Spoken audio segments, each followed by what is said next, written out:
did a lot of writing up a lot of yards. That was a big problem, which, believe me, when I was running for this position, I never thought the day would come, I have to come tell you to cut your grass. But that is a big deal, and it's not just in our ward here, it's everywhere in the city. And this year I know where the empty lots already are. I'm already gonna be on them. I was on them last year, it got done. And it's a lot of driving around and walking around and getting all this done.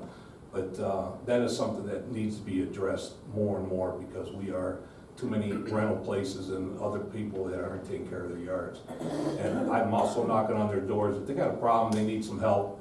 If it's a senior citizen or somebody that can't find somebody to cut their yard, I will help them do that. So I've been making sure that I double check with whoever's in these properties to make sure that gets done. Speeding, I know it's a bad thing going on up and down Broadway with the trucks and everything coming from the freeway. Once again, I think they're finally gonna get done with that at the end of this year, hopefully, and we can get rid of some of that traffic. And I know it's a problem, but we also have problems up and down Paul Street, Justin Street, you name it, Henry, all the cut-through streets, John, Paul, cars are flying. And, you know, I need to address that with the police department. They need to get out there and get our motorcycle police officer out there. I know they can't be there all the time, but it's a problem. People go right through these stop signs, they don't even stop. They don't even stop. And we need to start really be a little stricter on some of these things. It's not just in my area, I know it's been reported everywhere else, you know, some areas. But we have to hit these spots, and we have to take care of this, because we don't need somebody hurt for some stupid reason, for somebody flying through a red light or a stop sign, and it's a problem. Litter, another problem. I got over there by Bedford Dale's apartments, we're on them like crazy to take care of their garbage situation. They were throwing tires over the hill into the valley. We took care of that. We pulled out 40-something tires out of their valley, charged them, and we got that all cleaned up. But once again, people in the neighborhood, kids, whoever, too much trash is being thrown out the cars in the streets. I know when I walk around the neighborhood, I might as well just bring a garbage bag with me, because it's just constant stuff laying everywhere. And again, it's not just there, it's everywhere. And we need to somehow start addressing that somewhat. It's sad that we have to go through these simple things, but we do. I know I'm probably forgetting something else, but that's probably all I got to say at this moment. So I'm going to introduce Heather. She's going to come up and talk to you too, and explain what's going on in her ward. Heather? Thank you, sir. You're welcome. Hi everybody, thank you for coming. I actually think that this is the most people I've ever seen in this room. So I'm very glad to have all of you here, and I'm glad that you took the time to come and talk to us. So in my ward, I have Ward 5. So my big project this past year has been launching our Bedford Downtown Alliance, which is a group that's dedicated to revitalizing our downtown area. For that project, we had a group called Heritage Ohio from the state of Ohio come in and do what's called a DART assessment of our downtown area. So these are people that on a regular basis helps towns like ours revitalize their historic downtowns. They have done it for places like Painesville, Kent, Lakewood, and now they're coming here to Bedford to help us. Part of the DART report let us know some things that we needed to work on in our downtown area, plus gave us some ideas on how we can help revitalize our downtown area. And one of those things that we're working on doing is training all of you guys to use our downtown area again. So to this effort, we have launched a few events. First of all was the chocolate walk. If you didn't have a chance to purchase the tickets for the chocolate walk, I'm sorry, but we did sell out about 4 days before the event. Next year, buy early. So we did it was a fabulous event. We had a large number of people show up, even when they didn't have tickets. And everyone had a lot of fun. And for those of you who don't know what a chocolate walk is, it's kind of like trick-or-treating for grown-ups. You buy a ticket, we give you a bag, and then you go to the different businesses in our downtown area and you get a piece of chocolate at each one of those locations.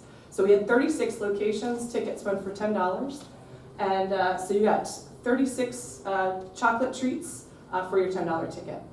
And everyone enjoyed it very much. The other events that we're launching are the First Fridays. So First Friday is the first Friday of every month. We have a different theme every month. This past Friday we did environmentalism. At that event we had Mark Belatowski, who's an Instagram influencer who's doing a documentary about the Bedford Reservation. We also had Nadia the singer with Ron, I'm going to murder his last name, I'm sorry, Ron Charnello. So he came, or they came and they performed for us. We also had the Metro Parks in here, Soil and Water Conservancy, Tinkers Creek Watershed, the Bedford Garden Club, Gardening Know-How. All of these companies and organizations came in, set up little tables with activities for people to do. We also have vendors that set up tables. So it's just a nice evening. You get a free hot dog if you come down. We have some music going on. It's something nice to do on a Friday. It's not really a full-blown event. It's more of something that helps to teach you guys to come back down to our downtown area and start using again. One of the comments that we've gotten significantly over the past 6 to 9 months while doing events like this is the fact that people didn't know that we had businesses down there. They didn't know that we had a bake shop. They didn't know that we have 2 different stores that serve ice cream. They didn't know that we had a place that you could buy herbs and spices. They didn't know that we had a place you could buy tea. They didn't know that we had a bike shop. So this is part of that retraining, is we're reintroducing the residents of Bedford to the businesses that we have in our downtown area and encouraging you to start using them again like you used to. Also, the Bedford Downtown Alliance has also launched something that they call Puka Pickups. So once a month we go into the downtown area and we clean. We sweep up the trash, we wash windows of any buildings that aren't being properly cared for. We're hoping in the next month or 2 to be able to launch an initiative with the Puka Pickups where we pick a building and we do some of the minor sprucing up of that building that needs to be done. Maybe paint a curb or an awning, clean off rust stains from bricks and stone, things like that.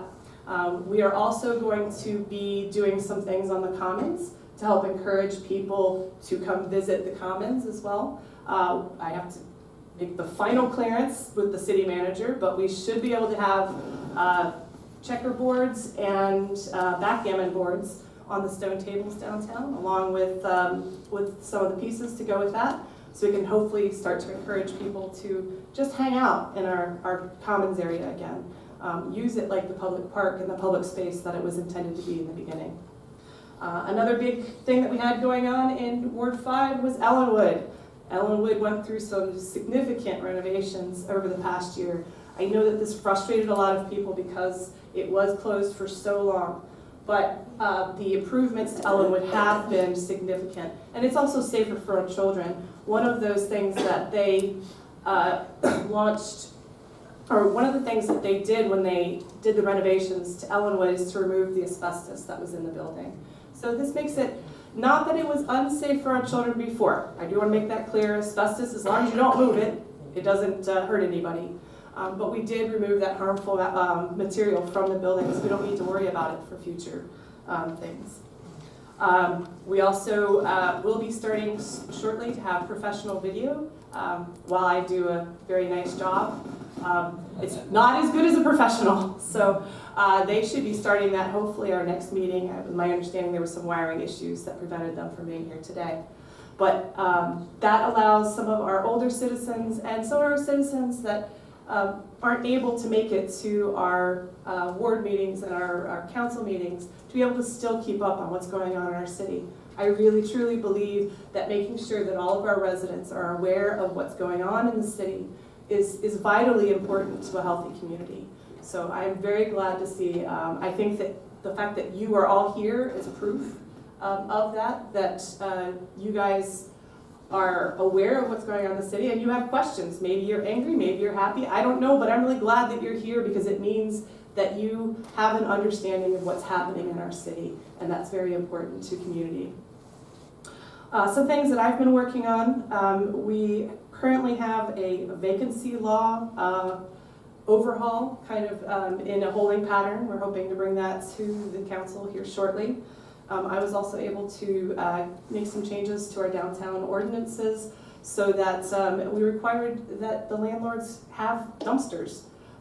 This was previously something that we didn't have before, and the ordinance that actually covered it was so old that it referred to night soil in it. These type of things we need to update. So I'm hoping that over the next couple of years we're going to be able to update some of these older ordinances and bring them into alignment with modern standards, such as you're required to provide trash services for your residents if they live in a building that you own. Another ordinance that we're going to be making some tweaks to is our signage ordinance. Again, signage ordinance was last overhauled about 25-30 years ago. Some of those things in that old ordinance no longer apply today. I believe Wally went downtown. How many did you say we had in violation downtown of our current ordinance? Close to 50. 50 different violations just in our downtown area of our current signage ordinance. And these aren't anything terrible. These are things like our open signs. The neon open signs are technically illegal by our current ordinance. And these are things that need to be updated and made better for the modern era. So these are the type of things I've been working on. I do appreciate anyone who had sent me emails or just given me phone calls with questions or concerns. I appreciate you taking the time to do that. I can't be everywhere, and I do appreciate hearing from all of you on what you are concerned about in your ward, and I do want to listen to all of you. So if you ever have a problem, if you ever have a concern, if you have a question, please feel free to call me or any of your other council people. Call us, email us. I know I'm on Facebook. I'm more than happy to answer questions on Facebook or Nextdoor. So any of those places are a possibility for you to contact us. So again, I thank you so much. Thank you.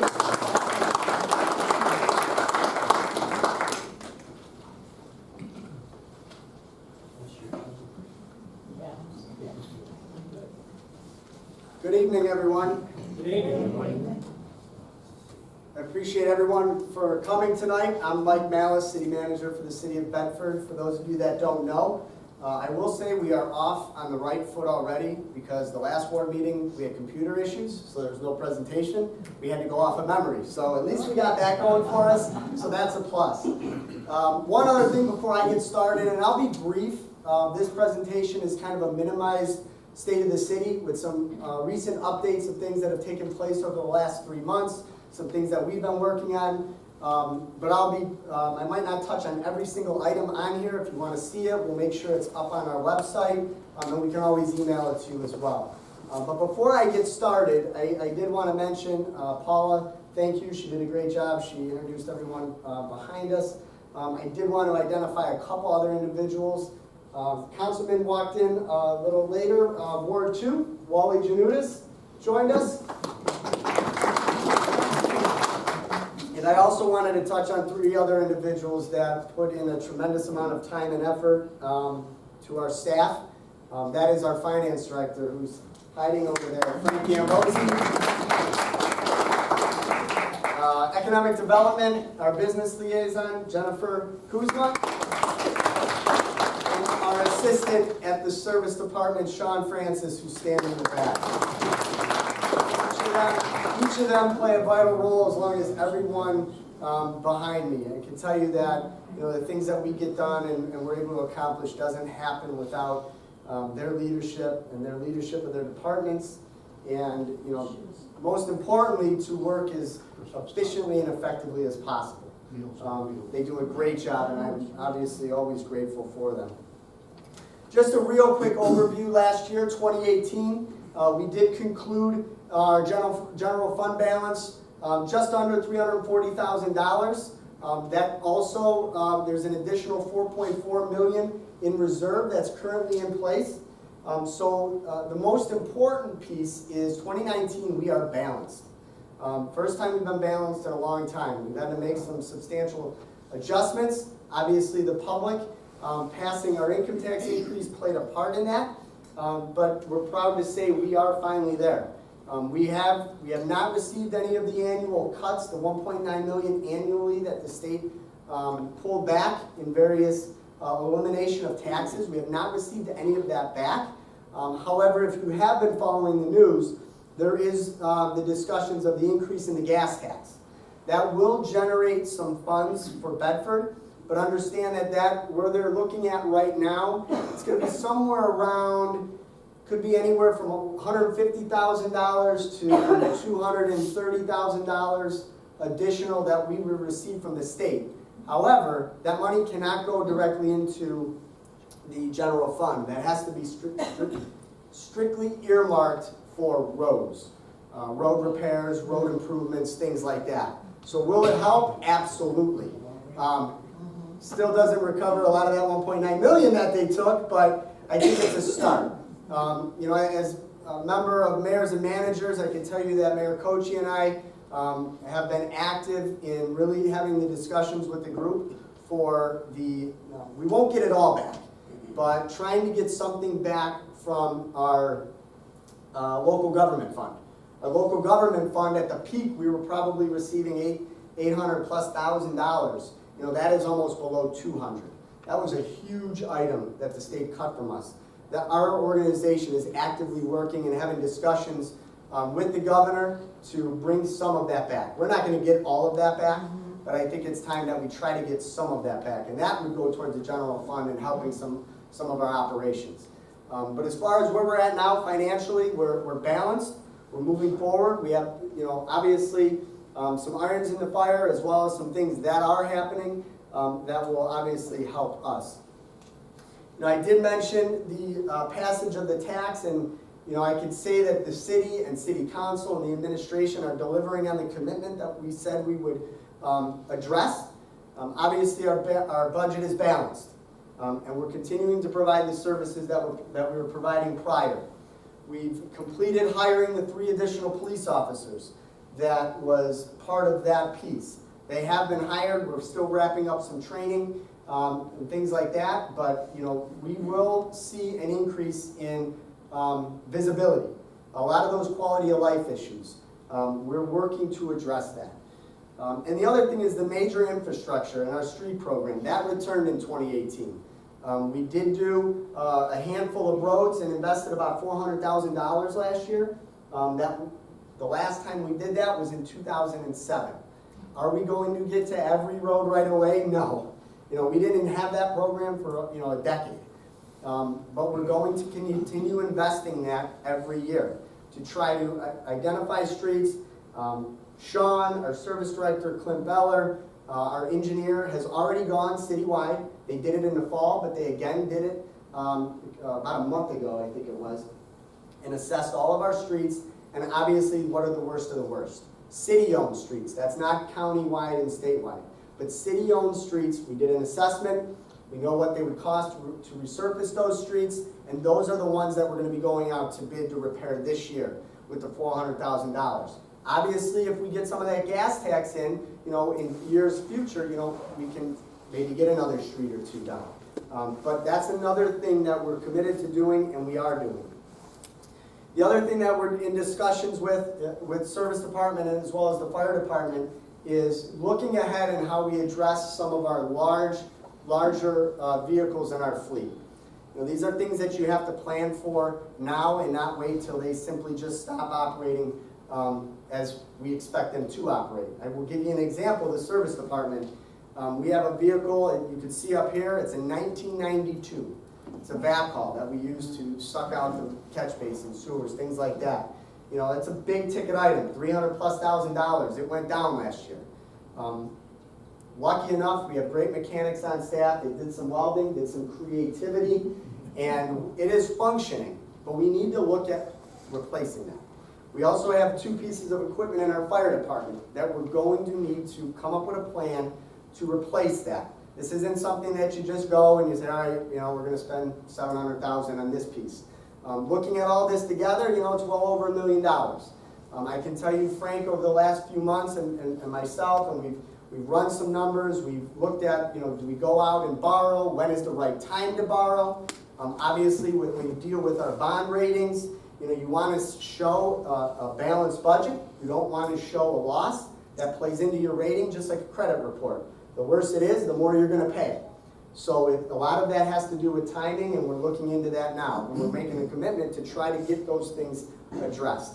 And we'll definitely keep City Council and the public up to speed as far as where we are with that, when we may be able to do that, and what that would include. Will it include all three? Will it be 2 out of 3? Or if there's something else that happens in the meantime that takes precedent, we're going to wait and see what we need to do. And what obviously we can afford at the time. But most importantly, we'll, all of our operations, every department, we will review. And as I mentioned before, we're going to, operate them as effectively and efficiently as we can. Jumping in real quickly, maintaining our neighborhoods, obviously a big piece. I think Vicki and Heather touched on a couple of items. One of them being demolition and demolition funds. Jennifer worked last year, and as well as Calvin, and we acquired a grant of just over $400,000 for various demolitions, some commercial and a few residential. There's one big ticket item included in that grant application that I'll touch on a little later in the discussion. But one of those that was included was the moon glow. We basically sign off, excuse me, I have a little bit of a cold, so I apologize. We basically sign off to the land bank, Cuyahoga County Land Bank, and authorize them to handle all of the demolitions on our behalf. So when we say they've been happening, it's not because we've been dragged. We're at the mercy of them, and when they go out to bid, and when they're prepared and they make the decision, that's when we're told, hey, it's going to happen within a month, or it's going to happen within 2 weeks. They notified us, the moon glow came down. That was one of them. Next, there's going to be a couple properties on Columbus, as well as some other residential properties within the city. And then I'll touch on the last item near the end. But we will continue to look at those. We will continue to look at vacant homes. I can tell you, Heather's brought up, and Jen's done a great job. There are some properties in town that you wonder what's going on here. And sometimes these properties are so convoluted with issues.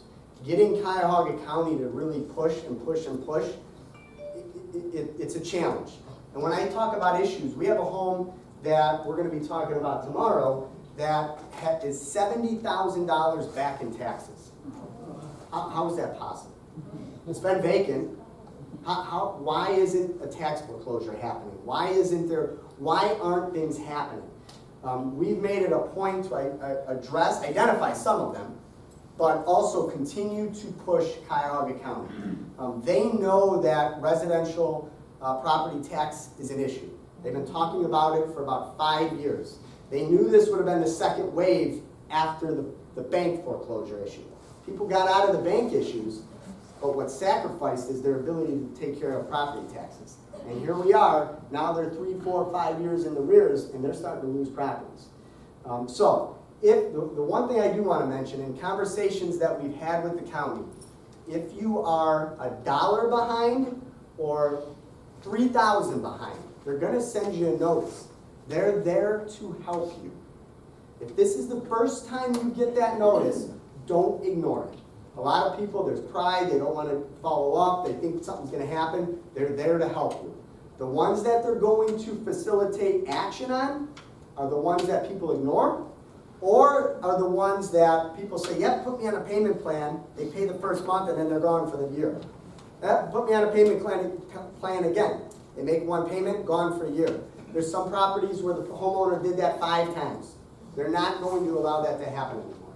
Countywide, we're talking 44,000 properties delinquent, okay? So obviously, our 1 or 2, we need to stay on them and push that, because they would get lost in the weeds if we don't. They got a lot of properties to deal with. Jen's doing a great job in working with them and working with the land bank to try to address some of these properties.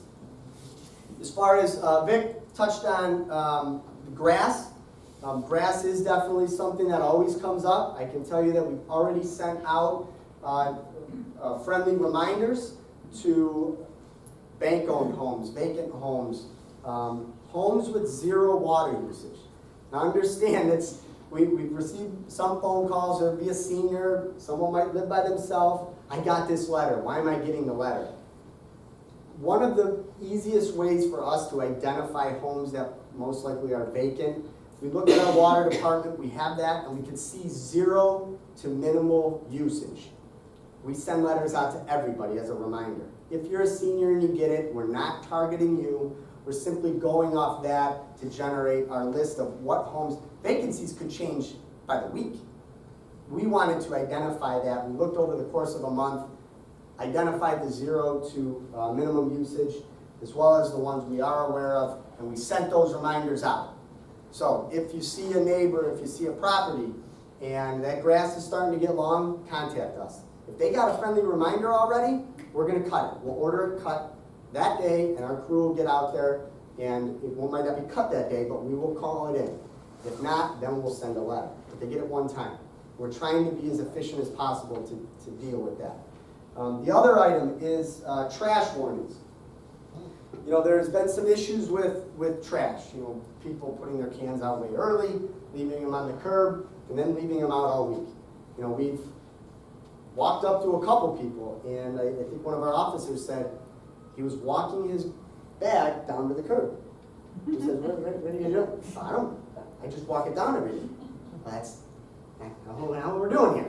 Bring the can up. Let's bring these cans up. So what we're doing is we are going out, PD, Deputy Chief Sutz, and working with the auxiliary units. They have gone out every week, and after trash day, and those that aren't bringing their cans in, and vice versa, they're giving them a warning notice. That notice is going on the door. Friendly reminder. I can tell you the first week was about 54, okay? Second week we did it, it was 52.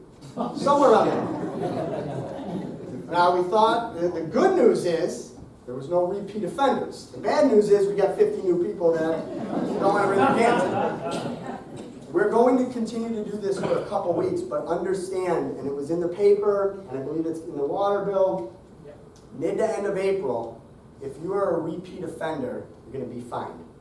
It's not going to be a $10 fine. It's going to be $100 plus, okay? We're not the first community that have done this. It's not something that we want to do.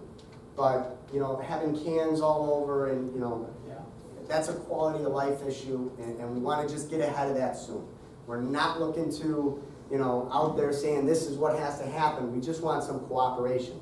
Are there some seniors that, you know, I talked to a couple of them, and one neighbor had contacted me that their one neighbor had it up by, in front of their garage, and right now our PD, we're not addressing that, okay? Especially in the wintertime, we understand that some seniors, dragging it around onto the side during snow, it's a little difficult. You know, we understand that. You know, so we're only identifying those cans that are out on the tree line, okay?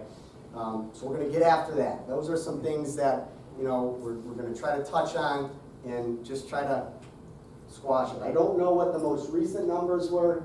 I think Paul sends that over in the middle of the week, but first couple of weeks we were right around 50, and they were all new recipients of that bright orange notice. So understand, if you see a neighbor, maybe just mention it, or be neighborly. Bring the can in for them. There was one person, and I just use this as an example too, you don't always know what's going on with your neighbor. Get to know your neighbor. One neighbor called in, they were upset, why are the cans there? They got the warning. That gentleman went in, he had a heart attack, lived by himself. The neighbor didn't even know. So another example, get to know your neighbors and bring the can in. You know that's the biggest thing. So moving on. Zelia, Councilman Fluharty mentioned there's definitely, you know, progress. Exciting progress. They were right around 200 and some employees. We did meet with them, and they had a conversation and presented at our local Rotary Club. And there was actually an announcement, I don't know if anybody's seen it, but the FDA did give them approval for a phase 2 project. That phase 2 project is the manufacturing and obviously of the pharmaceutical, the drugs, but it's in the bags. Okay. Right now they've identified and they've primarily been working to fill the vials. okay? The next phase is a complete gutting of one portion of the facility, about a $40 to $50 million investment, and they're gonna be establishing a new line for the bags to be done with bags. The pharmaceuticals in the bags. Definitely going to increase employment. You know, our hope is that that employment is, you know, anywhere from 75 to 100 new people. We're making progress. There's also the pharmaceutical company in the back, Hikma. You know, they're right around 50 to, they fluctuate anywhere from 50 to 70 employees. But you keep, as long as we keep seeing that growth out of Zelia, you know, it's not unrealistic, as we said early on. You know, 5, 6 years down the road, they might be hovering over that whole area, 600 people. That would be a great thing. We're not there yet, but it's baby steps, and they've established a very, very good working relationship with the FDA, and that is something that didn't happen with the previous owners. So that's good news. Meadowbrook, we've seen some developments up at Meadowbrook. As you see, in City Council and the administration, we had last year, we had an independent planner come in and really provide us an analysis of the 90 plus acres. Why it failed, best uses, where to move forward, zoning recommendations, be it a mixed use that could include light industrial, light manufacturing, retail component, all of that being on the table. And in the next couple weeks, that is going to be in front of City Council and the Planning Commission. What I mean by that is a recommendation to do a zoning change. That's going to be imperative to future development. We do have the BMV recently moved in, the Title Bureau will be moving in. You know, those are just under 50 new employees. There's a dialysis center that's still scheduled to locate there. And this is in the strip where the old TJ Maxx was. Within the last month, you've seen the bank on the next parcel, I should say. And I'm only talking about the Walmart side right now. Yeah. The 12 acres that was purchased by Mazda of Bedford. Great company, a company that, you know, definitely made an investment in Bedford because it believes in Bedford. And they took down the bank on the corner. And what we will see in the rendering behind me is the new dealership that's going to be built on that corner. We are in conversations now, and we hope there'll be a second new dealership to the Auto Mile next to that. The other big component of Meadowbrook is the former Walmart facility. The Walmart facility, we have a very engaged owner who's looking to bring in, most likely it'll be some type of office or, you know, a light manufacturing, clean, all inside, nothing outside, but zoning has to be changed. And that's why we did this study, and that's why we're going to be presenting it and going down that road for that zoning change. And that'll be a mixed use. As we move across the street, we have had conversations with the gentleman for the supermarket, Simon's. It is his absolute intention to move forward with this project. Cuyahoga County Board of Health, as they've worked with him in the past, filed a grant application with the state, and they were approved. That means the Board of Health will hire somebody that comes on and helps them get involved with the community to establish a store that fits our community. Look for some public meetings being held. Public meetings that'll include the store owner, the county, as well as the city. What fits our needs of our community? Do we need a delivery service? Something that he's done at his other stores. We can call and they'll deliver what you need. All name brand. A lot of the equipment's already purchased. He is looking at filling the last part of his funding that he needs for this project. So I honestly can't, I sit up here today, I can't tell you if it'll be in 2 months, I can't tell you if it'll be in 6 months or longer. I know he is committed to opening this, and he's taking the steps needed, and the county is completely behind him. So we are moving forward with Meadowbrook, which is vital. Meadowbrook is vital. You know, a lot of job potential there. As far as the Bedford Auto Mile, and I'll touch on another important piece with that group, but you can see the investments that they've made. I've mentioned the Mazda, you can see Hyundai located there, what they've done on Rockside. You can see Acura and Volvo and the continued investment in that area and their support of the community. I mean, I know I've said this many times, but you know, they are vital collectively, not only in their employment, but what they do for our city. You know, it goes unmatched. I would challenge that with any other community. Councilman Flew already touched on the villa. That is, plans are to open this year. They are moving along. You can see some renderings that they provided there. If you haven't gone online, take a look at our new city website. And I do want to take a minute and acknowledge Jennifer, as well as Michelle Howell in the city manager's office, Mike Callahan in the recreation department, as well as Ani Zagrevic at the front counter. They put in a lot of their own time on, actually all of their time, a lot of their own time, personal time at home. They did a lot of that. Heather, you helped with a lot of that too. But I think it's a great tool. You know, we did it for a minimal amount of money. I can tell you there's some cities, a city further on the east side just spent $50,000 to do theirs. I think ours was $4,000 or $5,000. A lot of it's because we did a lot of the work ourselves. We didn't hire somebody else to do it. I think it's very user-friendly. We're always up for suggestions, but go on there. There's a lot of new information on there. You can type in what you're looking for.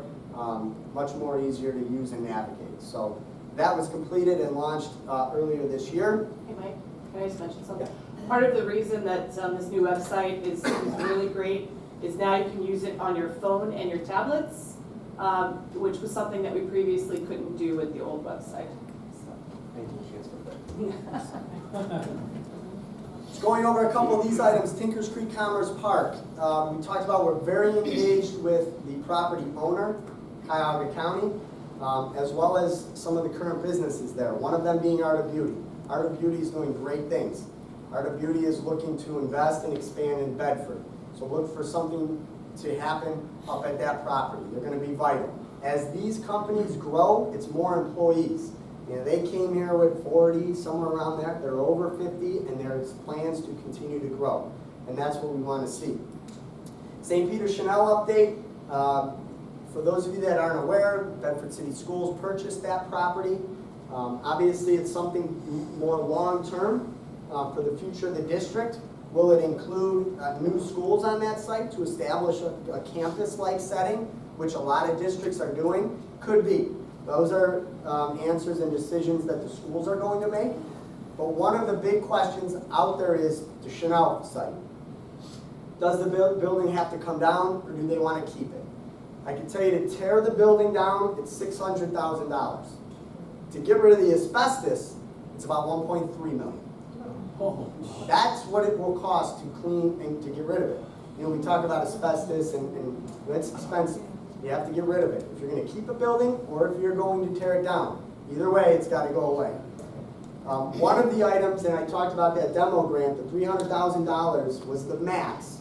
We were able to identify with the county and through the grant I mentioned that Jen worked on with Calvin. That is earmarked for the district.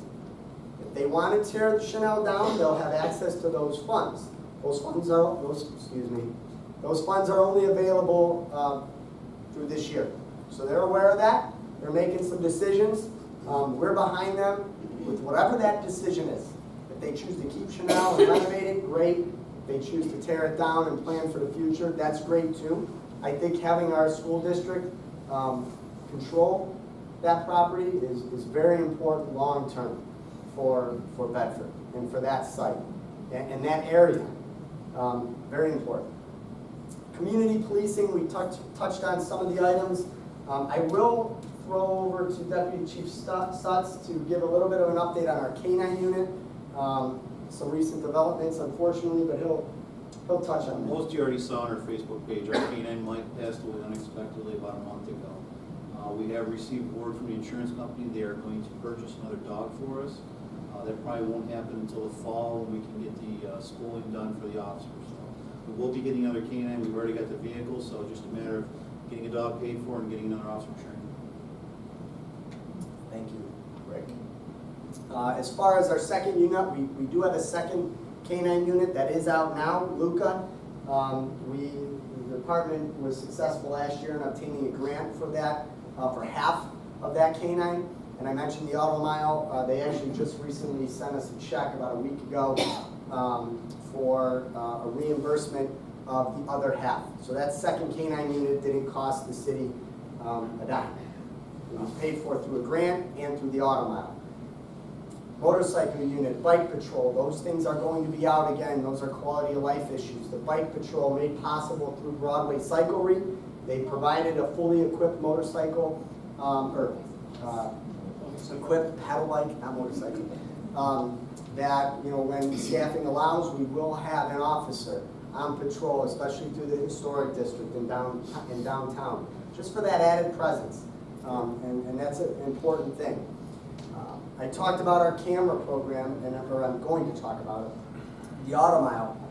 We applied for a grant last year that we were unsuccessful in obtaining, and it was a grant for a pilot program to install, with what many other communities have done and have been very successful, cameras in various parts of the town, strictly for security. Okay, our proposal and our grant proposal was $20,000, and we were going to install, I think it was 28 cameras throughout the auto mile, Rockside and Broadway, and at the ends of those, high-def license plate reading cameras that are directly fed to PD and into every single cruiser.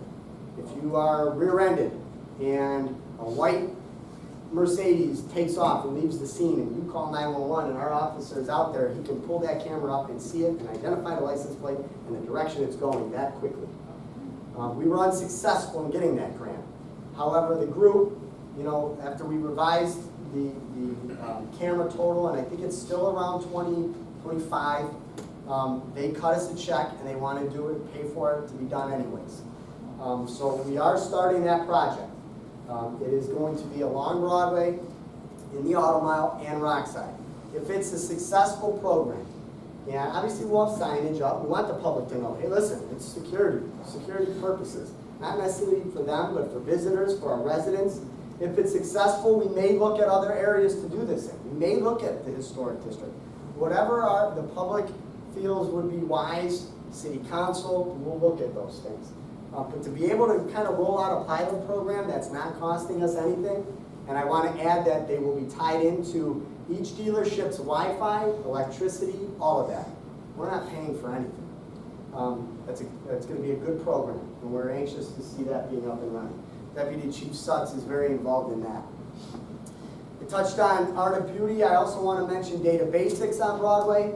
For those of you that don't know Data Basics, they're an extremely successful and very important business in our community. They relocated a couple years ago in the old Doty and Miller property. Very good jobs. They just recently closed on the purchase of the former Z-Bar building. Look for that building to come down. It's in terrible condition. We're going to work with them. They're going to demo it. Most likely, it'll be some green space, some benches. They really want all of that cleaned up. It'd be great if they continue down all the way to Powers and let us widen it, but go one thing at a time. Great company in Bedford, and I know they're very active and they've donated to various functions on the square and things like that. Great group of people. Infrastructure, couple things in affecting this room. Center Road is getting done this year. Cuyahoga County applied for a grant to resurface Center. Do we think Center Road needs to be done? We don't. We think the county should handle their streets such as Solon and Union, which they have. The reason Center Road is getting done is because they applied for a grant that includes multiple cities. And it's going, Center Road is getting done from 5 Points all the way through Maple Heights. If you drive down into Maple Heights, it's terrible. Their grant application scored much higher because they could say it's affecting more people, more communities, looks better. We don't think it necessarily needs to get done, but it's getting done. So, you know, it will be a good thing. I mean, obviously, it's going to be an inconvenience.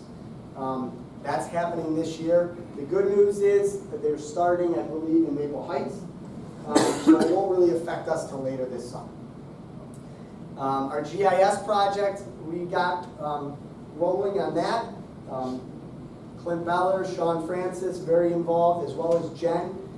We wanted to establish a GIS system for our employees where we can identify, you know, hydrants that have been replaced, working, water lines, when the valves were changed, all of those things that are imperative in today's day and age. We started that last year. Jen actually worked to get the county involved.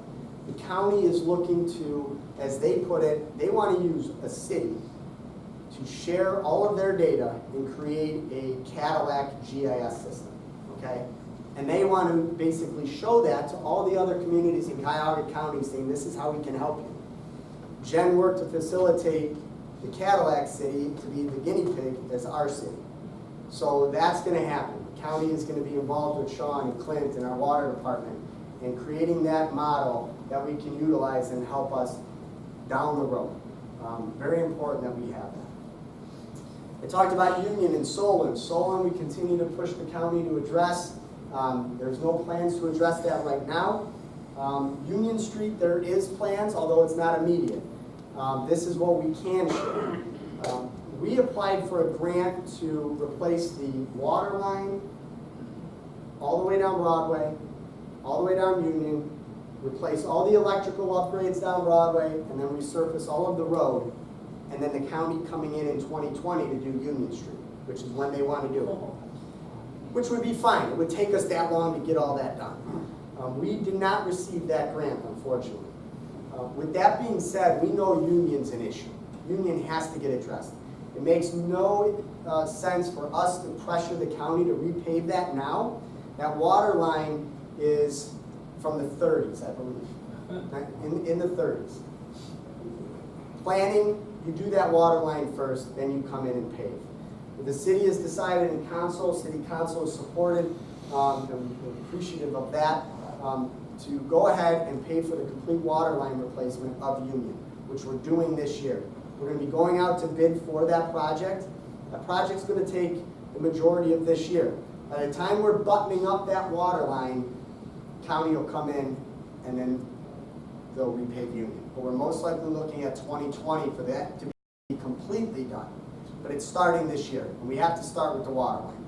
So look for that to happen. That's going to be from Broadway and Union all the way to about From St. Mary's to St. Mary's. down to Powers, or Road. Taylor, I'm sorry, you're correct, to Taylor. Taylor to St. Mary's. That's the 1930 water line. We're going out to bid for that, and that will be done this year. And then the county will follow up, and it is on their plans to completely resurface that in 20, which will be about the time we're wrapping up. So there's progress there. Northfield Road Bridge, I heard Councilman Fluharty talked about Broadway. I'll be the first to say it, we haven't gotten a whole lot of cooperation with ODOT. We've sent them letters over the last couple years with traffic. Believe it or not, their response was that Broadway has less traffic than it did 10 years ago, which is comical to us. We're actually going to be doing a traffic count to provide them with hard data. That is through ODOT. The other issue is the Northfield Road Bridge. That bridge is in very, very poor shape as far as the fencing. We believe that it's beyond regular maintenance, that they claim is the city's responsibility. Clint was out there and took, I don't know how many, a lot of photos, walked it. Our engineer was out, Sean was out. We sent them a detailed report. They came back and they said that's regular maintenance, that's on the city. If it was up to me, honestly, I'd close Broadway and say call ODOT, the fence might fall. Honest to God, we're not getting a lot of cooperation there. Obviously, we do, on the flip side, ODOT has many bridges they're responsible for. And if you look into that gas tax piece, if you look into the OPWC funding, They're applying for it, the county's applying for it, and a lot of it's to do with bridges. There was a recent report nationwide that said if we addressed every bridge, if the country addressed every bridge that was failing, I think the number was it would take us 70 years. That's an issue throughout our whole country. There's not enough money. So am I frustrated with ODOT? Yes, because we want to see action on that, but we understand that, you know, if there's not the money, there's not the money. We're going to look at what our options are regarding that, and obviously we'll share that with council. Almost finished. I do want to commend council and Clint and Sean. You know, we love our trees. We love getting the Tree City USA award that we get every year. They do a great job. I think these guys would love to have a conversation with the people that planted all these trees 60 years ago in the tree lawns. You know, those roots go somewhere. They go into the lines. They cause issues. Our equipment can only do so much. It's impractical to think we're going to just start replacing sewer lines down every street. It's just financially, that's not possible. What can we do? The county has the equipment to come in.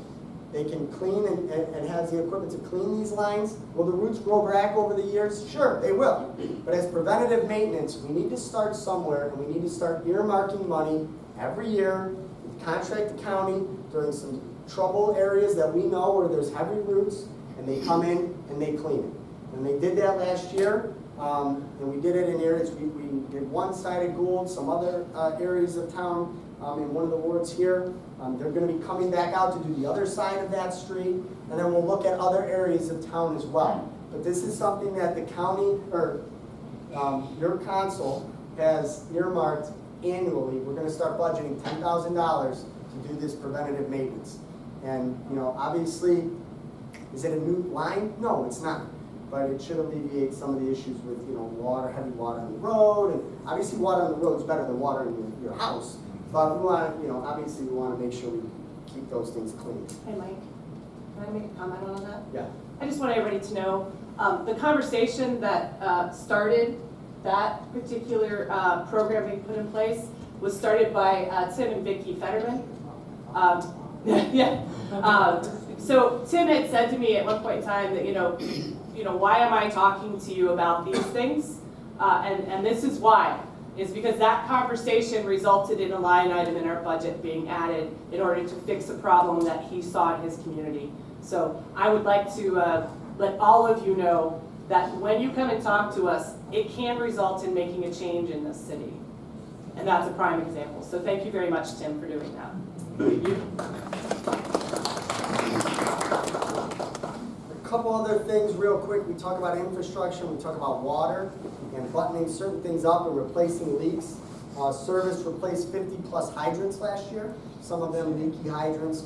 Some of them they had components that weren't working properly. Chief Nagy worked with them, the water department, throughout that, as well as some of the other valve replacements. These might not think of we may not think of this as big projects, but I'm going to give a number that Frank recently sent over to us. He sends a spreadsheet that honestly you get dizzy if you really look at it, all over the place. But there's one piece in there that talks about our loss. Okay, obviously we bill so much, and we pay Cleveland for the purchase of water, and then we bill. And we can identify our loss. You know, for an old city, 15 years ago, I remember City Manager Reed saying, listen, over 70% is good. Love to be about 75. You're going to have loss. I mean, you will have some, but it shouldn't be under there. And if it really drops, it means there's breaks. Okay, we can identify that through the document Frank has put together. Last month, we were at 80%. The last time we were at 80% was 2012. Before that was 1999. That means that Sean and Clint and the water department, and that they're buttoning up those leaks. Now, I probably totally jinxed ourselves, and there might be a break, and that number will drop. But I thought we would never see 80%, and we saw 80% last month. That hasn't happened. It happened once in the last 20 years. That means that things are getting buttoned up, and that there's concentration in addressing infrastructure happening. and that's a good thing. Couple upcoming events, April's Hazardous and Waste Computer Roundup, Service Department. April 13th is our Easter egg hunt. May 18th is our annual Shred Day here at City Hall. Lastly, just real quickly, you'll see some renderings. It's kind of hard to see. We actually got notified over the weekend that we received a $50,000 grant from the county for a sign initiative. Our signs are, they're effective, nice, but we also think we can do better. One of the things you'll recognize is, banners that went up are back to that Bedford green. Our website's back to that green and that consistent visual acknowledgement. That's Bedford. We looked at all of our signs. Some of our signs we've done in-house. Some we've contracted out. Others, they're faded to a teal. The company we worked with have worked with cities such as Kent, Sandusky, University Circle, and they basically put together a piece for us and a recommendation for new signage, new park signs, gateway signs, secondary signs, signs identifying the historic district, prominent signs for visitors to see, Viaduct Park, all of that. These are some examples, and we intend to move forward with this strictly with grant money. And that's our approach. Most of these cities that have done this, they've taken a few years, 2 to 3 years to implement, and that's going to be our approach. We'll do some little by little, but eventually we'll get to all of them.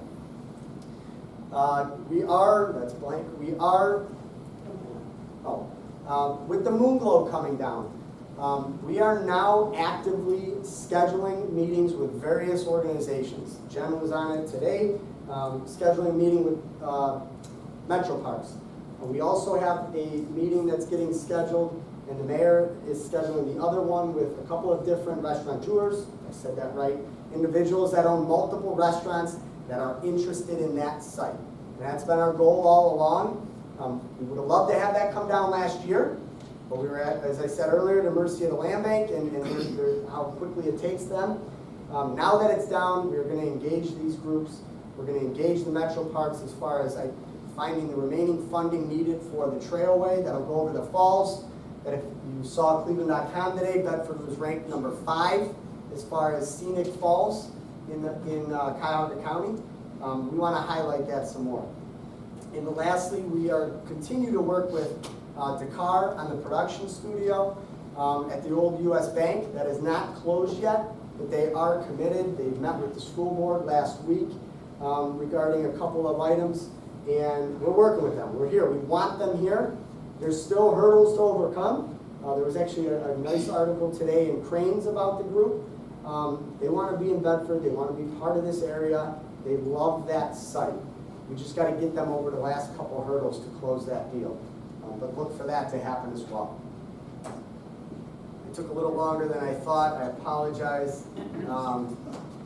We're here to answer any questions. Myself, feel free to address any of our departments, and appreciate everyone coming tonight. Appreciate the support. Thank you. That was a brief synopsis from our great city manager. Michael has done such a good job. I think he deserves another round of applause.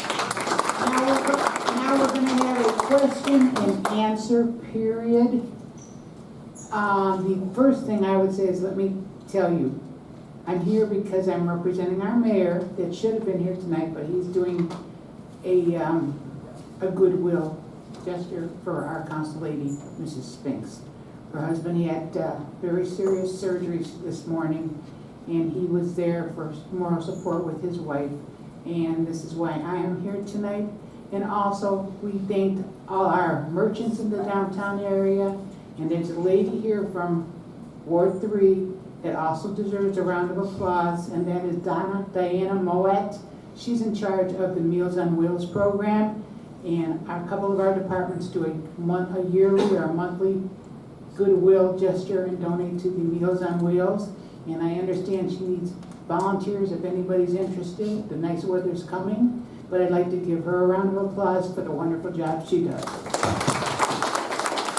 when we start with questions, we'll start with this side of the room for this meeting, and then we'll go to that side.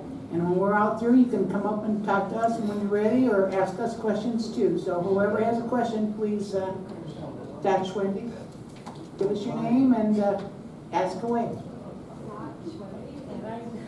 I was on Lampson, and while I enjoyed shopping at the General Dollar Store, I don't know if any of you went there, but I have seen a decline in the inside, where it's just, my opinion, just deplorable at times. And I'll take it. Actually, we noticed that about a month ago. I can tell you that immediately Assistant Chief Solar from the fire department went there, had a discussion with the store manager, as well as I think he had a discussion with corporate on what our expectations are, and that is not meeting our expectations.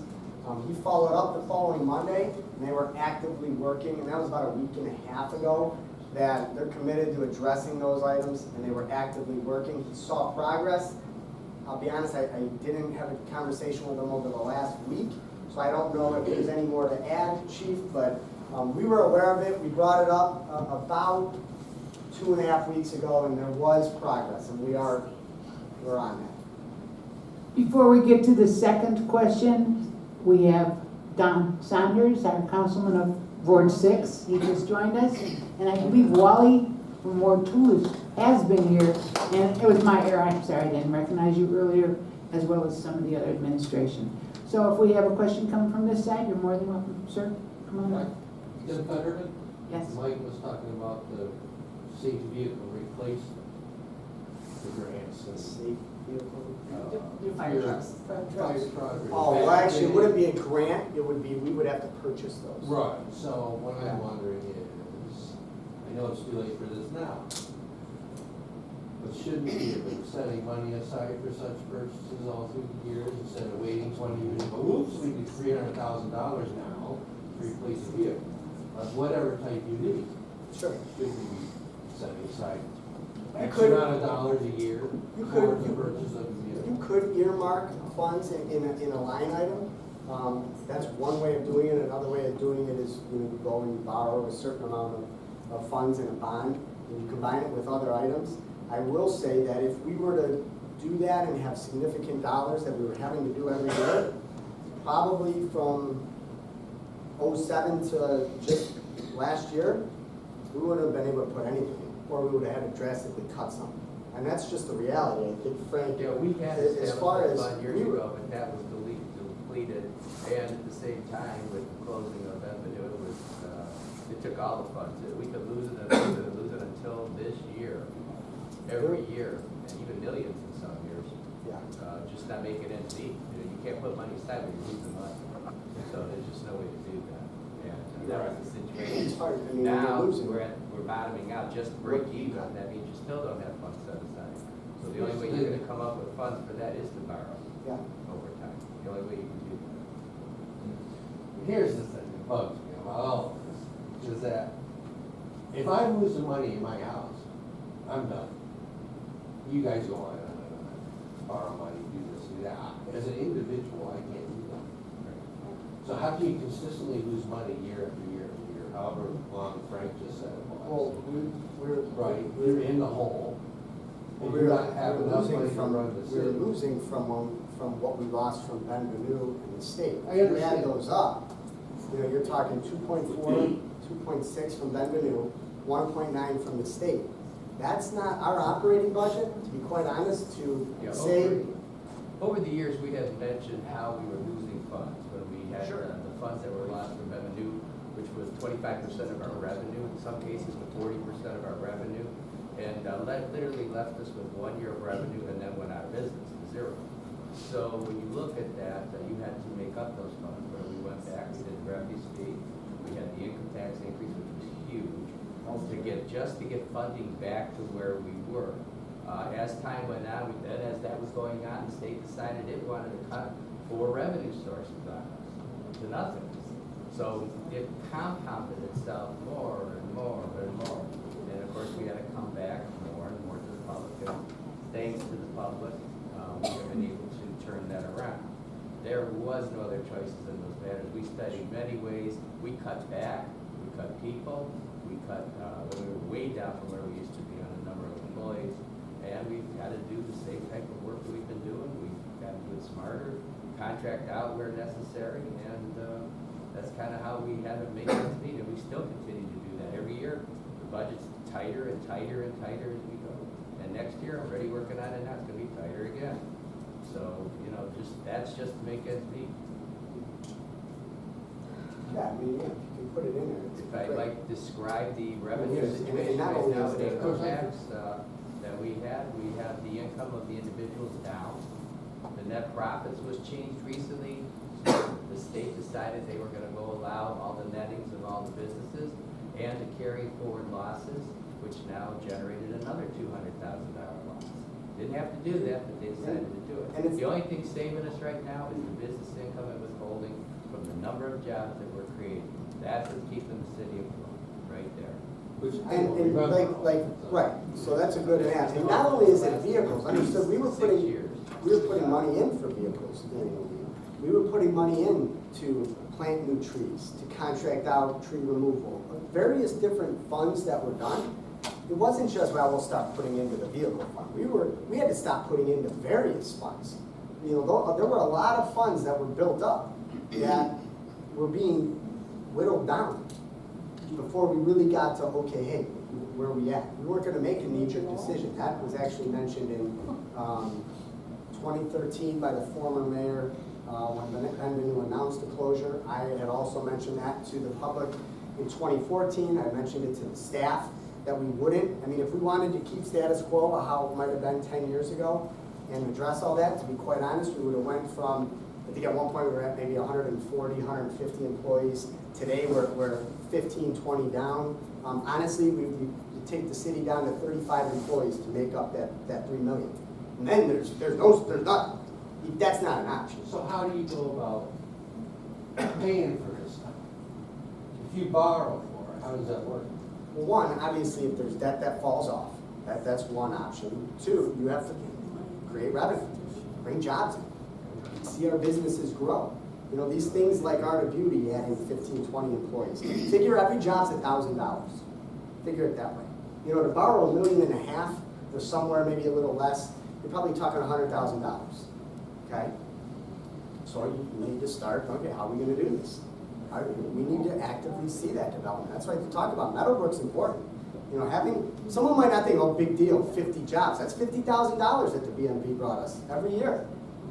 Mazda adding jobs, big deal. Art of Beauty, hopefully adding 25, 30. Oh, that's $25,000. You're almost at $100,000 to pay for borrowing 1.5 million. That's how you do it. And that's our intention, to facilitate that growth in our businesses. Because, at least me, I don't know how that works. Right. So Well, no, I have I- a better picture of what's going on. We have Suzette again for another question. Everybody ready for a question? You explained recycling. When Kimball first took it over, all this stuff was recycled. This triangle with all these numbers and everything. Then we get a thing from the water department that says, well, this is only recycled, this is only recycled, this is only recycled. What's what? I'll give a kind of a very broad answer to that. I'll let Clint touch upon a little more specifically. The reason that letter came out, and it sounds crazy that we're thinking this on how something nationwide can affect Bedford. Yeah. It can't. Recycling is nationwide. It's failing, okay?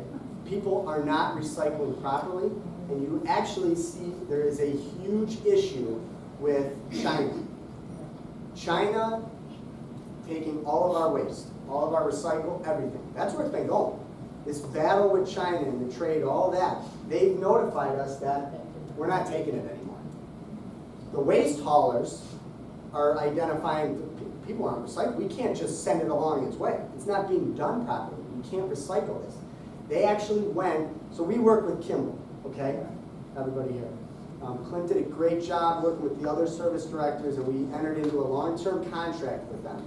Not long-term, but I think we... 7 years total. 7 years total, for rates. They've gone to every other community and they said, listen, we're either gonna have to stop, recycling, or we need to renegotiate. We have to hire more people. It's not being recycled properly. And if we're gonna need to, our expenses are going up because we don't have somewhere just to send this. They came to Bedford and they said, we want to renegotiate. And to be quite honest, we said, well, we're not renegotiating. You're locked into a contract, this is what it is. But Cuyahoga County Solid Waste District is trying to notify people as well, because not every community is in a position as we are to where we can say, we're not renegotiating, you're not raising our rates, this is what you agreed upon, you're gonna have to figure that out. Other communities, they're faced those difficult decisions. They're seeing their rates go up because these the trash haulers, they're not gonna have a place to send all this. Because it's gonna be an issue. I don't know if you wanna touch on it a little more. That's kind of the big range. Mike is correct. The China deal is affecting a lot of what you can and cannot recycle now. And what you see on your water bill, those are what you recycle. If you don't recycle, you're throwing extra things in there that don't belong in your recycling bin. You're contaminating the whole recycling stream, which costs Kimball money, come back to us. It's the whole China thing is the problem, but what you see, that's what you need to recycle and nothing else, until you're notified further. What came with the water bill, that's it. Okay, the recycle can itself, the light green one, is the one that we put the recycles in. There is on top a list of what you can put in there. And if you just look at it, it's like a guideline, you can put it in there like that, because I found out that, before I even did it, I'm glad I did research it, our garden hoses, I thought were gonna go into the recycle can. And then when I looked, and then when I checked with Clint, he goes, no, they go in the dark green can. For what reason do they do that? Well, garden hoses are not recyclable. There's a lot of things that people think are recyclable. Read the list. I did.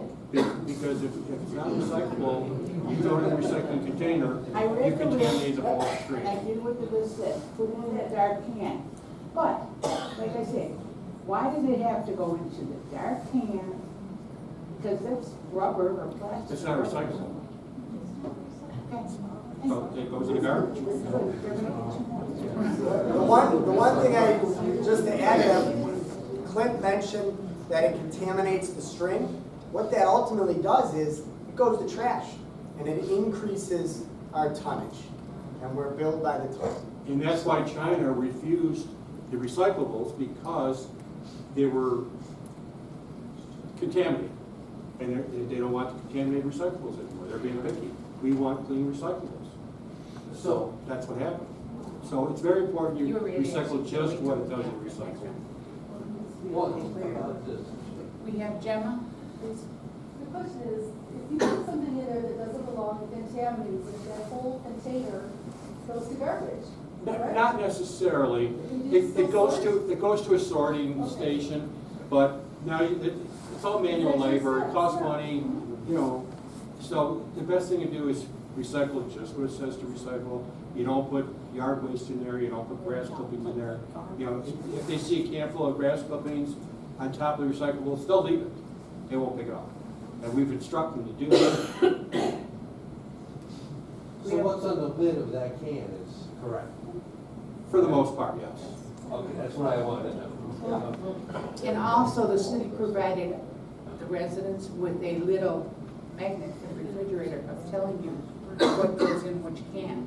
That was sent out last year, I believe. Last year, that was part of our county recycle grant through the Solid Waste District, was public information stuff. So we paid for those through the grant, and that went out. Is that up to date? Yeah, it was up to date when it went out last year. But now, is it? I believe so, we can check. Yes, it I is. believe it is. Oh, okay. Is there a chance of getting those back out? I don't believe so. No, we don't have enough to go citywide. If you don't know where yours is, or if you misplaced it, or didn't think you received one, contact us. We may have some here that we can give you. But we did not, that grant that we applied for, we received this year, it does not include the magnets. It will pay for both shred days as well as new containers and potentially recycled containers throughout the historic district. Are there any let's go to Kathy, please. You had mentioned, Kathy Williams, you had mentioned that there was delinquent property taxes. How many homes in the city of Bedford have delinquent property taxes that are over 5,000? I mean, you don't care about some, well, you should care, but it's not that big of a deal if it's, you know, somebody has only missed one payment. But like you had said, there was a house for 70,000. That's not the only, there's one that's 70, there's one that's 40. I think there's, I remember Heather, you sent over an email, I think it was kind of like a top 10. And Jen is working on Total. Total, If you give me a minute, I can tell you. I have it back there, I'd have to try to get that, but. And she why is it that our representative in the county council hasn't been nagged to death about this? This is About property taxes. about the property, about anything with the county. But, you know, affects our quality of life. Because if we had that money, we could probably hire another fireman, another police officer, a new vehicle, something. Why is it that we have to constantly wait? And I know the county is a mess. He inherited a mess, but enough is enough. Well, I think from the standpoint of the property taxes, one thing to understand, we don't get, if a property tax is in the whole 70,000, we don't get anywhere close to that. The big entity that really suffers, to be quite honest, is our schools. The schools get the majority of those taxes. We get, you know, the schools are up there, libraries up there, we get, I think our percentage, I'm just giving you an idea. Our percentage is 17, maybe 17% might be where we're at, somewhere around there. But better Will than it help? that. Sure, it would help. But I mean, we need to see movement on getting these homes through the process, through if it's a tax foreclosure. Well, one, if someone walks away, that's the first step. Second, you know, you get that moving quickly and facilitate it going through a tax foreclosure. That's the first step. The second step, I will say in the county's defense, what they have been doing, they've done a tax certificate sale, delinquent property taxes, okay? This is the bulk of them, and they'll go out to sell that. And a private entity will purchase those delinquencies. And I'm gonna tell you, the private entity is not as lenient or, I don't wanna say slow, but as the county. And if you end up getting your tax certificate sold to this, you're either gonna get caught up or they're gonna take your property. So they have been doing that. Jen, how long was the county doing those tax sales, certificate sales? 5? Longer? It's, probably been the 4th or 5th time they've done them, So last fall. they've done it about 5 times. They're trying to sell off those for a small portion. But yeah, I mean, we're pushing to get some of these addressed. If I might add, you know, I've seen that when they do get the delinquencies in the county, there's a slight increase in revenue, but nothing where you can hire people from, it's like $30,000. You're not gonna, you're getting a slight increase in the county, but they do need to do that more often. And it seems like they do it every 3 years. They go through a big bidding process for vendors who want to buy those properties, bulk purchasing, and then you're not getting 100% of your revenue when you sell that either, because the person who accepts that contract is going to $0.01 every dollar so that they make profits, substantial profits for their work, because they have to take them to court and trust the process. So it does take time. I know the county works at it, but it needs to be like a retentive type process versus kind of what they're doing. Sure. They have, the number is 118 residential and commercial properties that owe, or that are delinquent 5,000 or more. That's a lot. Yes. Absolutely, that's a lot. Do we have, ma'am?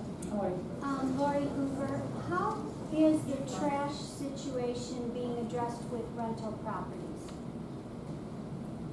as far as, Is the property owner notified of it, or is the tenant notified of it? There As will- far as being penalized? good question. So, right now, the warnings, the friendly warnings, those are simply posted to the home, Okay. okay? What we will be doing is we will be sending a notice out to the home and the property owner that says, listen, you've been a repeat violator, end of April, it's gonna be billed. So the property owner will be notified, and understand, most likely, and this decision will be made over the next couple weeks, but this isn't going to be, we're sending a bill to the person living in the house. If it's a tenant, it's gonna go to the property owner. Only because there's gotta be a way for it to be assessed if they, someone would say, I'm not paying it, and then, you're chasing someone around, so. But there will be a mailing that'll go out to both. Okay, thank you. I was just asking, with the spring coming and talking about grass cutting, a lot of times what happens is the grass gets so long and then finally the city comes in and cuts it, and when they cut it, then it's like, hey, it just looks awful. And then we have to go through the process again before they start cutting it, is that correct? No.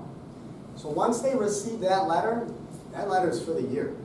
And then you guys will come in and cut And it? then so we contract with a third party.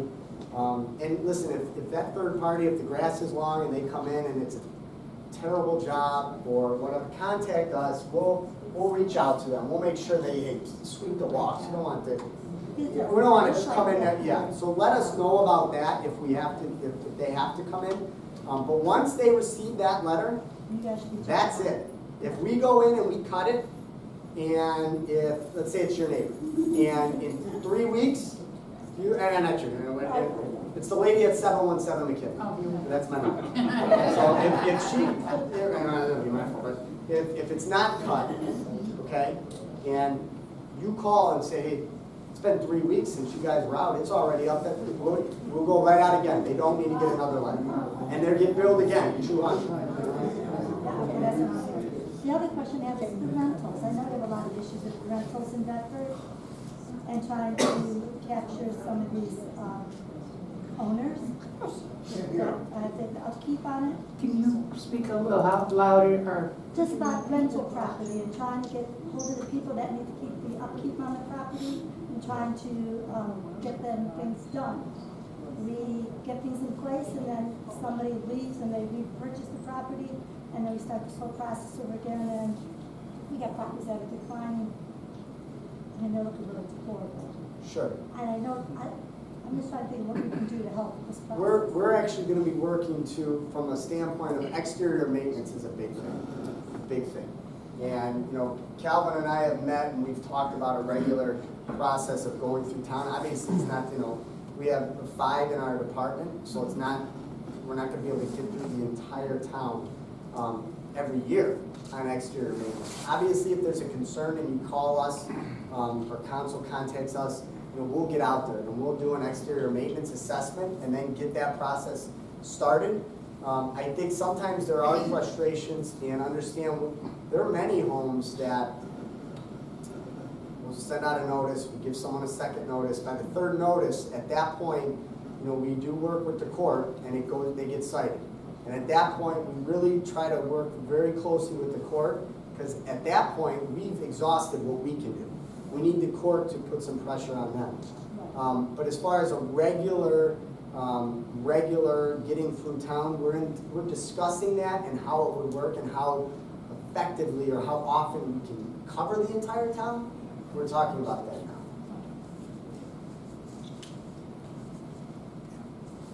Louise? I'd like to piggyback on the gentleman that talked about funding for the fire equipment. And maybe I don't understand this, I don't know, so you can explain it to me. I thought we passed the safety forces levy a few years back, so shouldn't some of that money have been earmarked to replace any equipment? Yeah, Because as it stands right now, I know, and I've mentioned this before, the fire department is down a couple people because of retirement and whatnot. So that That's not good. And then if we have faulty equipment, how can they do their job? They have faulty equipment and they don't have enough manpower. And we did pass the safety forces levy, so. Right, Frank, do you want to touch on the safety forces levy? Obviously, that amount of money, it does not subsidize police and fire. Okay, with all the funds that we have, we still are just breaking even. There is no way to set aside $0 for something to pay for. Zero. There's no money there. So if you haven't got any money to set aside, you can't set it aside. You're just breaking even with operations. That's it.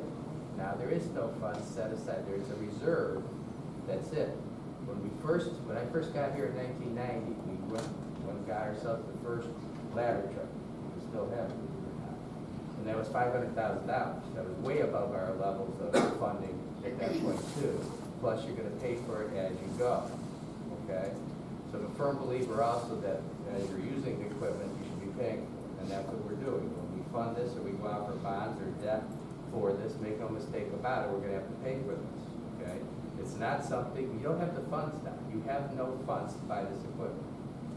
Okay? So we can't set money aside to buy it when you don't have the funds coming in the first place. We just passed the tax increase. That was to get us back into operating revenues to expenses to break even. No equipment in that, no equipment in that. When we're asked to pass it. As far as what the income We did tax? everything we said. in the Frank, real letter. quick, do you want to just touch on the safety? I think your question is the safety I'm forces talking levy? specifically about the safety The one in forces like levy. 08, I think it was, It or was 09. in 08. Yeah, And 09. I know that, How much did that bring in 09? And we dropped the revenues. So some of that, I think, it just to answer your question, so Let's see. 2.5, 2.6? Yes, something like that. So It to was- give you- And now it's down to 2, and it's One, still trying to climb. 2 million. So to give you an idea in property values, and we're just recently seeing those property values come up, and how the housing crisis affects this, when we passed the safety forces levy, it was to fund the safety forces, okay? It was fund, for the most part, personnel. That's where the majority of your but expenses. they don't have the Expired. personnel that they need Well, either.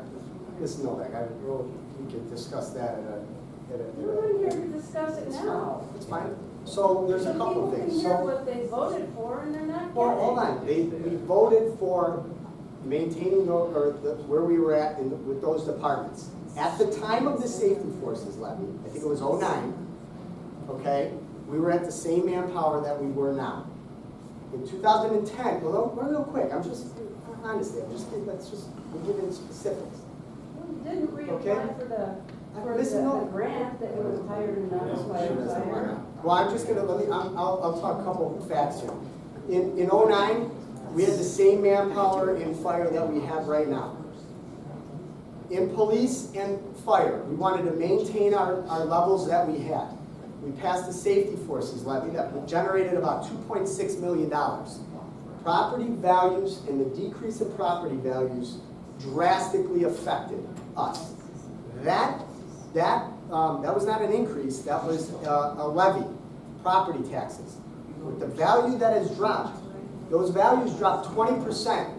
So that $2.6 million that we got back then, Frank just said, I don't even know if we get $2 million now. So now mind you, and I'm certain salaries and wages and other things, those didn't go down. Okay, so we're at where we're at. We did apply for a grant in 2010 to fund, it was 100% to fund 2 firemen, okay? In 2010, I think our runs were 2,600, somewhere around there. Listen, I get it. I mean, I would love for tomorrow to go out and do that. We got the grant, it paid for 2 people for 3 years, 100%. That was 2011, 12, and 13. We hired, okay? 2014, that grant, it was time to reapply. I'm all in, 100%, we applied. We received it. Not only did we go for 2, we actually had 1 individual retiring, and we went for 3 to try to save some more money, and we did that.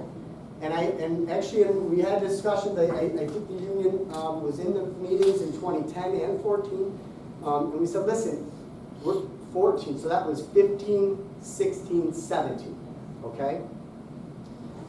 The grant was up again. Can we reapply? Yes, but it is not 100% anymore. The city has to pay 25% the first year, 50% the second year, 75% third year. It is not 100% anymore, okay? And I get it. Now, mind you, I run numbers, even though, and not to get into numbers, but we're, you know, you have your ebbs and flows, ups and downs. Last year was better. 2,400, 200 and some, 290 less than in 2010 when we initially applied. But understand, it's not 100% anymore. So, these are tough decisions, and I get it. I mean, it's personal for you, and You know what? I don't want another word said about it's personal for me. This has nothing to do because my kid works there.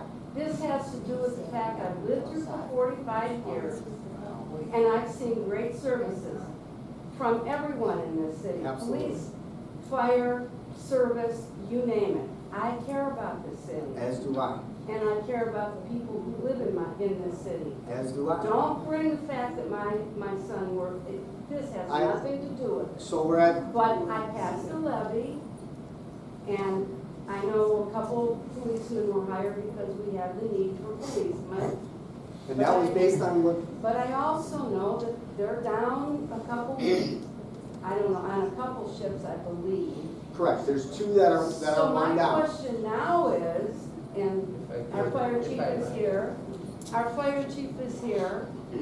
I would like to, because I don't know the answer to this question. I don't discuss this kind of stuff with my son because he doesn't want to be involved in politics. And I don't know the answer to the question I'd like to ask the chief today. Okay, I just really, But for our fire department to go out and fight a fire, okay? I'm concerned about, are they gonna be able to fight that fire and rescue any people that are in a burning house, whatever, and do their job efficiently, absolutely. okay?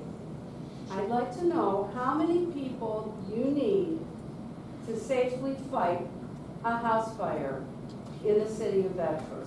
How many men do you need? We'll let our chief answer your question, Louise. You need about 20 to 24 people to safely fight your, what we call your bread and butter house fire. Okay. None of our communities, be it us, be it Bedford Heights, be it Maywood, you know, anybody in the area has it. That's why we have aggressive automatic aid, mutual aid, all of those types of agreements in place. And, you know, sometimes communities are available, sometimes communities aren't available. Right. And it's a credit to the people that work, you know, in this front building over there, that they're able to handle the situations they handle, whether they have, you know, 6 showing up off the rip, they have 8 showing up off the rip, or if they can get, you know, those 20 people within the first, you know, the first 4 to 6 minutes of an incident. But that's sort of the number that we built, you know, we built things on. So, if a fire happened right across the street here from the fire department, and there's, I think when you're down a shift, there would be 5 men working? It all depends on the time of Depends year, on what time of vacation, year, you know, vacation. union So contract say- issues. Say 5 people show up to fight this fire, Mhm. and they have to wait for another community to come to help them with it. Are they appropriately equipped to help the people that are possibly in that house? I believe, Before the mutual aid comes? I believe so. I mean, you can only do so much. You know, Yeah. if we have 5 or 6 people, you can do a little bit more with 6 than with 5, but you can do a heck of a lot more with 15 and 20. Right. It's just you go through your priorities on an incident, you know, that's what we train, incident management. You go through your priorities, you look at your players, you look who you have coming, or, you know, who you have on site, and you sort of build your strategy around that. It doesn't always fit nice and neat into a box. Yeah, and, you know, the other thing that concerns me is, you know, we live in Bedford, so if I'm having a heart attack, I want the nearest fire department to come, which is Bedford. And oftentimes, that doesn't happen because they're on another call, because maybe they don't have enough guys working that day.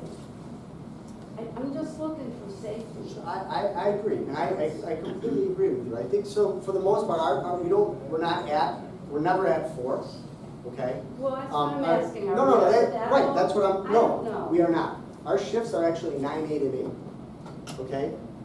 Yeah, we have 9, 8, and 8. Okay, but you have people that, there's time off, there's vacations, there's sick days, there's Kelly days that come into play. Yeah, but with that. So, no, I'm just trying to explain for everybody, so, Yeah. so we are down to, normally we're at 6, where we like to be at 6. But we have an agreement, we don't go below 5. We get below 5, we call in overtime, okay? So, yeah, in a perfect world, and getting back to what I had mentioned, that levy, or the levy, I'm sorry, I don't want to get too confused, generated the 2.6 to fund where we were at in '09. And in '09, I believe we were at 9, 8, and 8. Not only, that is where we're at now, but not only, that levy, based on the property values, went from 2.6 to, I don't even know if it brings in 2. So that levy does not fund the safety forces as they are. We do subsidize through the general fund to subsidize where we're at.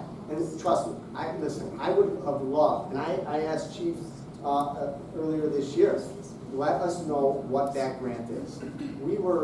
I was very optimistic that it would have been bumped to the 100. Because I'm going to be honest, and I say it, I'm holding to it. If it was 100%, we would have applied and tried to fill that. But when you look at, we got to come up with, I talked about, we talked about dollars to fund the vehicles. And the vehicles that we want to replace, it's hard to sit here and say, okay, we're balanced with where we're at. We're going to take on 100 and some to acquire these pieces of equipment that we know we need, but we're also going to add, we have to prepare to pay for 75% for 2 new people. We're at a position where we need to look at individually where we're at right now. And right now, we're committed to addressing the equipment standpoint. Listen, we'll look at, if that grant comes back next year and it's 100, that'd be great. Well, I don't mean to just No, and I'm on the single same. out, because you said about the service department needing to clean. I'm concerned about their safety, obviously, too. If Sure. they're running a piece of equipment that's not safe anymore, I don't want to see that.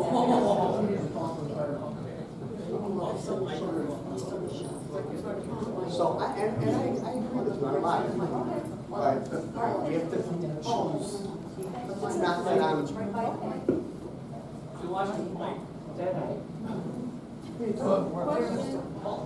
I had to entertain the crowd.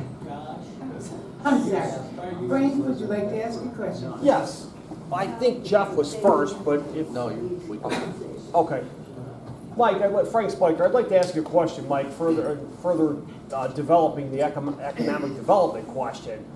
We have a lot of land in this city right now as far as for industrial use that's being way underutilized or that should be developed.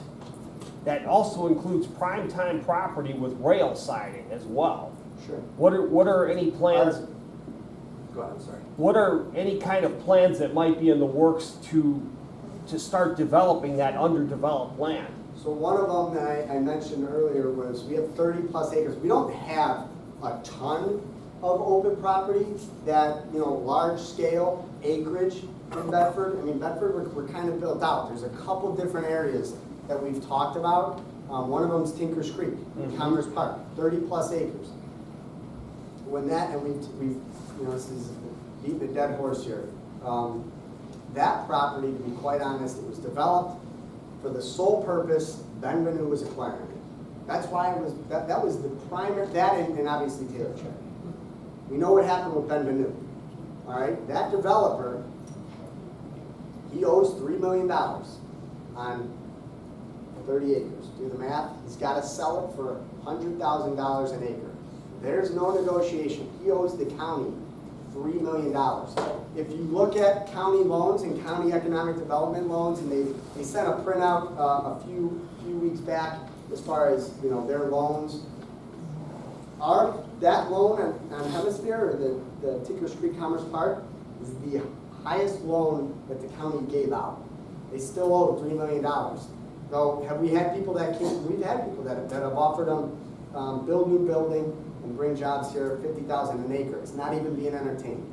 I talked about us engaging the county and the property owner, and we've done that, Frank and myself and Jen and the mayor, we need to come up with a creative way to figure out how we can facilitate it. Do we need to restructure a deal? Do we need to, hey, someone in the room's taking a loss here. And we've come up with a couple of different options. The county is eager to make something happen. Obviously, the developer doesn't want to sit on that property. He's paying taxes on it. It's not a lot because it's vacant land, but I would agree with you.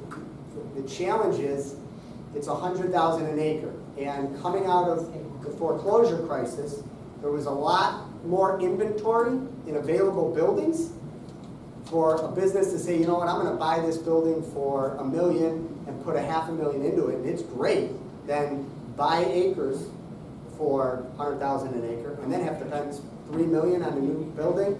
They're not gonna do it. That's why we need to get the price per acre down, and we're having those conversations. Now, how far does that land go back, Mike? Because I know the catch basin is back there as well. If you drive back there, the area off to the right, that area needs to be the retention, that area can't be built on, but it goes back pretty. Well, I'm thinking behind the turnaround back there. My thinking is because of, you could divide that rail side. You could divide a rail siding there if you had enough room back there. I don't know where. I don't know where the boundaries are. I can't remember, but I know the catch basin is back there. And then what about property over there on Short Solon over there behind the, where the old N&W line? Yeah, or we had some issues with one of the property owners back there. I believe they were cited last year. So we're trying to put some pressure on them as far as the use and it was being rented out. It wasn't very beneficial to the city or anybody in this room. But as far as our best chance is the industrial park. Well, I'm just saying, but down behind down past the apartments over there, where that. Down back Wenzel.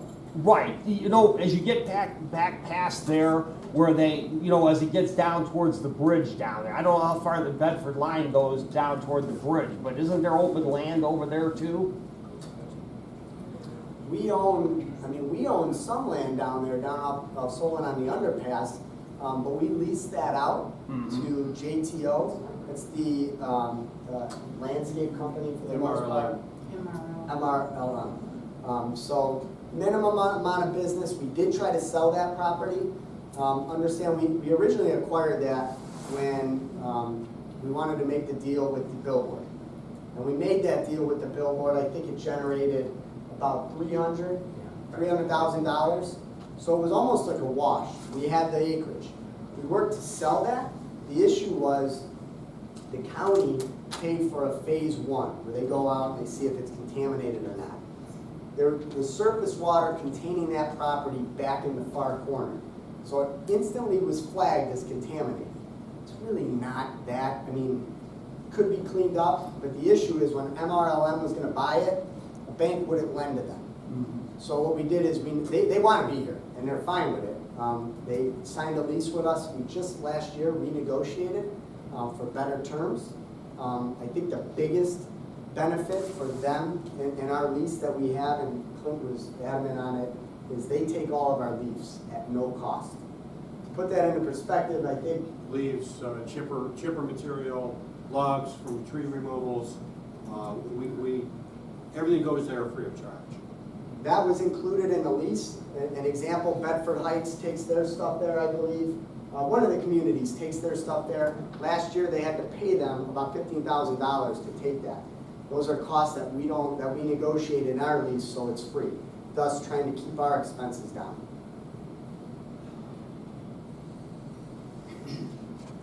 Next, sir. Cuyahoga County just did their reassessments last year on properties, and I don't know of anybody that their property was assessed lower. There were large increases. There was one house in Bedford, the homeowner said that his taxes increased 50%. So is there a forecast on that added revenue now that the home prices are coming back up, the values are coming back up? Really not overall, it went up 4%, literally. I mean, I didn't see a big increase at all. That was countywide? Well, That was just for the our city reassessment? only went up as a whole, Ours. business and residential. Residential went up like 10, but the business part went down.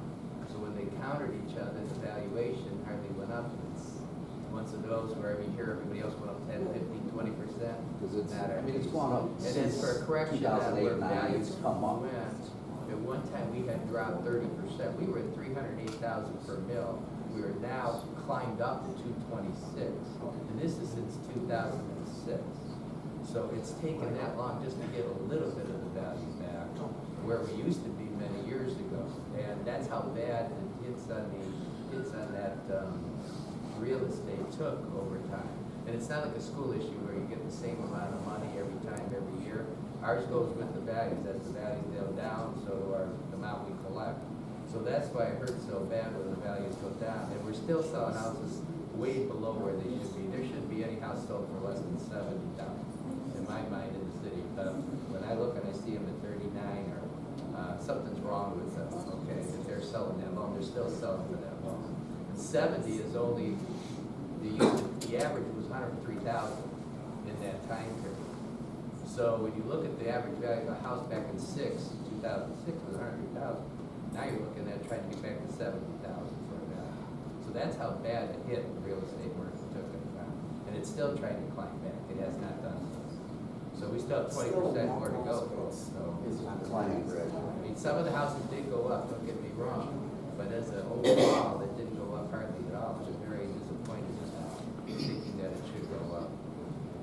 And with the new senior living community that's gonna be opening up hopefully later this year, has there been any thought about the extra calls that you're gonna receive from that facility?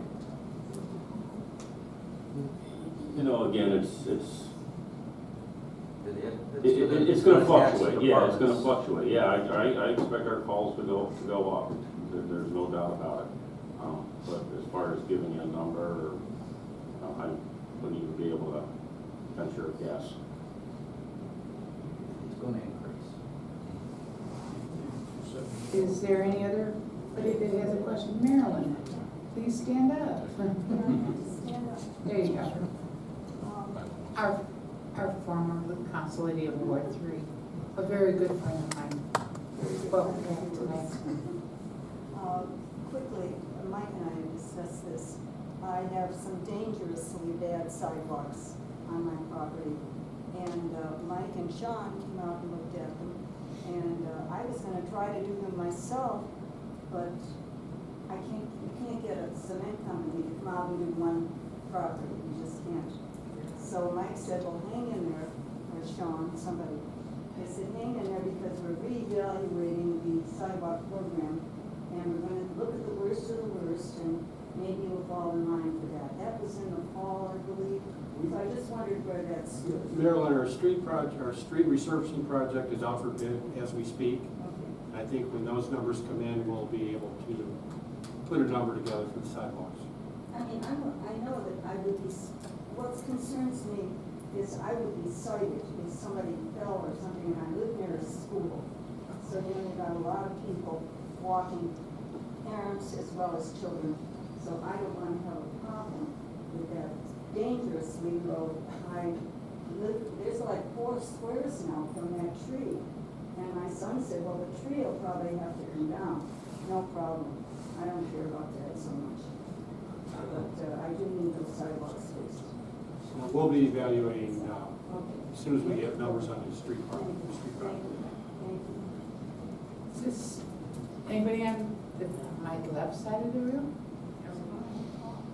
Okay, I have a friend, well, I guess we're all done with the questions. Yeah. I know Mr. Bedford is past your bedtime. We'll be But, thank you personally for being here tonight. This was a great audience. It was a nice experience, learning experience, even though I be covering off the microphone. There's next week, if you have nothing to do on Monday night, 8 o'clock, council chambers is our meeting of the month. And the last ward meeting for April and for this year will be Ward 2 and Ward 6, which are the 2 gentlemen in the back of the room, Wally and Donald. Now we're gonna have competitive wards. We saved the best for last, Ward 2 and 6.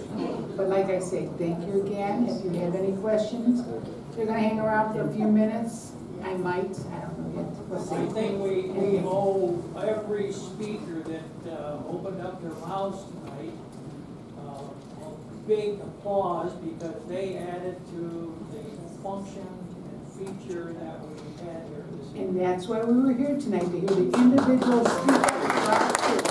Thank you, Mr. Bender, for being on the list for speaking up for us. Thank you.